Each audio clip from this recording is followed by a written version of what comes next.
Abeid Amani Karume, ambapo naibu spika wa Baraza la Wawakilishi Mgeni Hassan Juma ni mgeni rasmi katika kongamano hilo. Anaelezea namna maono ya Sheikh Karume yalivyoijenga Zanzibar yenye maendeleo.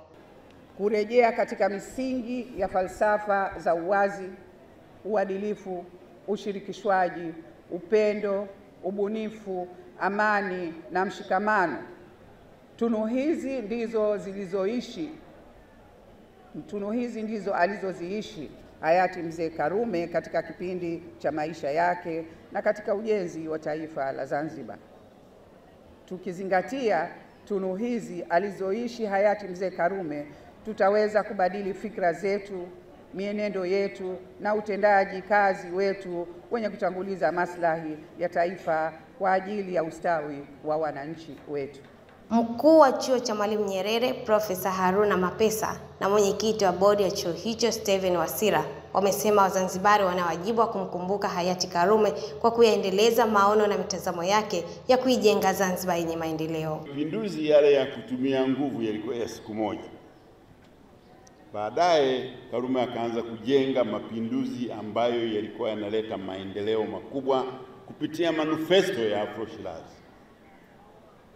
Manifesto ya Afro Shirazi ilikuwa inasema nini? Ilikuwa inasema elimu bure kwa wote, matibabu bure kwa wote.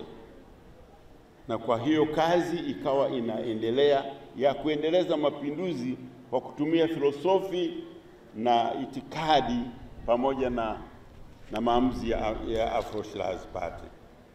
Tuko katika mwendelezo huo wa kuenzi maono ya marehemu Sheikh Abeid Amani Karume katika ujenzi wa taswira ya Zanzibar ya leo kwenye ujenzi wa taifa lenye amani na utekelezaji wa uchumi wa bluu. Tunajikumbusha misingi mikubwa iliyowekwa katika ujenzi wa taswira ya Zanzibar ya leo.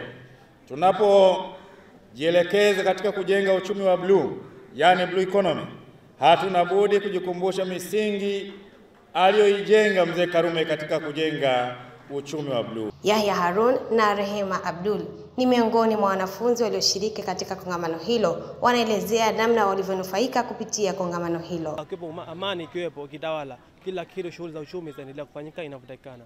Mshikamano ukiendelea kuwepo baina ya Tanganyika na Zanzibar, itapatikana ule muunganyiko ambayo sisi tutafaidika na Watanganyika pia watafaidika kwa ujumla. Alikuwa na mtazamo katika haki za binadamu. Alitaka Wazanzibari wote wawe wanapata haki zao za msingi. Karume alikuwa anataka usawa katika Zanzibar. Alipinga katika ubaguzi wa rangi, jinsia na dini. Karume alikuwa na mtazamo katika swala la elimu. Alitaka Wazanzibari wapate elimu ili waweze kuondoa ujinga, waweze kusoma, kuandika na wajifunze mambo mengi. Kufanyika kwa kongamano hili la kumwenzi hayati Abeid Karume kutatoa fursa kwa vijana kuyaenzi na kuyaishi maono ya hayati Karume katika kuijenga Zanzibar kiuchumi. Kutoka visiwani Zanzibar, Naima Haji, Azam News.